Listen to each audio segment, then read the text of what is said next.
I think it's fair to say a lot of people are happy to see 2016 in the rear view. It was a tough year for news and weather events and pop culture icons as well. But what does 2017 have in store for the world? Well, our next guest is here to help us find out. Psychic astrologer Deborah Young is our first guest of the year. We're happy to have her in studio live.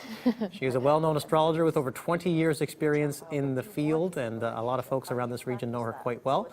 So joining us with more, we welcome astrologer Deborah Young to the red table to kind of give us a glimpse into 2017, not only what we can expect for ourselves here, myself and Andrea, but what we can expect as a world and as a society, I guess. Good morning to you. Happy New Year. Good morning, Paul. Happy New Year to you. Yes. So we've only got 5 minutes here, so I want to get into as much as we can. We've got a lot to talk about. But if you could give us a general overview of 2017, what we can expect here in terms of news and events and what's going to happen. More or less a continuation of 2016, sorry to say. We are in a long cycle that will extend to 2024 in terms of a lot of government systems and government systems, businesses in general, being upended.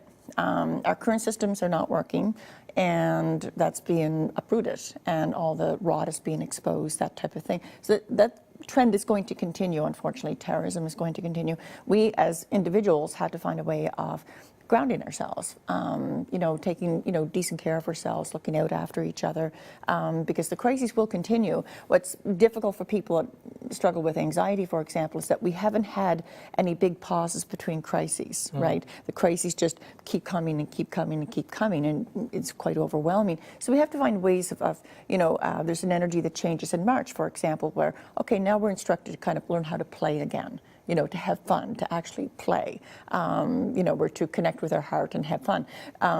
There is an energy that begins in March where, in terms of relationships, and I feel a lot of people will be falling in love this year. Really? Yeah. Ooh, that's good and I think whether it's because of, the global situation, people are like, oh, to heck with this, let's just fall in love, right. And have fun. That will be in the air. Between March 4th, April 15th, maybe not the time for a new relationship. Venus, which rules love, will be going in a particular position that any relationship that starts during that time won't last, and we will hear of a lot of breakups during that time. Oh, okay. Yeah, but that's okay. Right. Better to have loved and lost than never loved at all, Deborah. That's right. That's right. Yeah, poetic. that's right. Poetic. There's an energy that begins January 29th through to March 11th that everyone is, just kind of warned, to be mindful in terms of fire. It'll be a big fire cycle, so I'm sure the fire department in Halifax and around the Maritimes will appreciate me saying this, have your batteries, your smoke detectors up and running, and, just be extra mindful around fires. It'll be time we'll hear of more concussions, too. So protect your heads, please. Okay. Yeah. What you mentioned to me when you first came in the studio, you got to watch your head in February, Paul. Yeah. Have you been in an accident recently? Yeah. And I was like, yeah. Like 3 months ago. Basically, we're putting you in a bubble for all exactly. Yeah, bubble like Paul, and all will be good. Yeah. All will be good. Yeah. It's a time that, of course, we're coming up for the Trump presidency, and that's going to be problematic for Canada, no question. But it's interesting. We're going to be worried about our neighbors, really concerned about our neighbors. But we are going to be finding new trade routes, and our innovations in Canada will be, scientific innovations are through the roof this year. Lots of really exciting things in terms of science, medical. In terms of medicine and so forth, especially.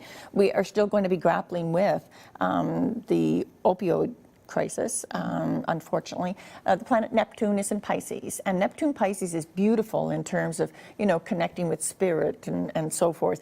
But on the neurotic side, it gives a lot of space for addictions, unfortunately. Okay. And so just a lot of confusion. What do we do? What do we do? What do we do?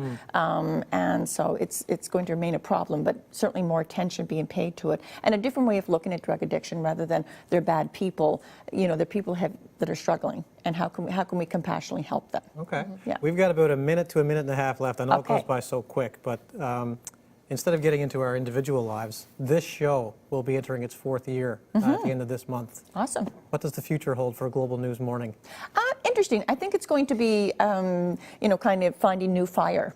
You know, it's a very innovative. The end of this month, you're marking a birthday, and the planet Mars will be in Aries, and Venus will be in Aries. So there's a lot of like passion and you know, for innovation again, initiative. Okay. What are we going to do? So kind of stirring things up quite a bit, and that's one of the things that'll work really well this year is people that are fearless, just doing it, not waiting to feel brave, but just kind of just jumping in and doing it, like you did apparently with the polar bear. Exactly, Which yeah. I don't understand why people do this, especially in Aries that's prone to hurting Right. themselves. So Not in February, though, because I Not got in lost in February. August. That's right. Excellent. Yeah. Andrea, anything you want to ask? I don't know. I'm always curious. Is there any signs this year that kind of stand out for you? Because lots of times some of the signs have a better year than others. Who's kind of Yeah, and you know, as I was saying to Paul earlier, your own individual chart is such a precise, it's an elegant precision. You know, your chart can't be duplicated for 26,000 years. But individually, the people to watch this year: Libras, Aries, Capricorns, Cancerians.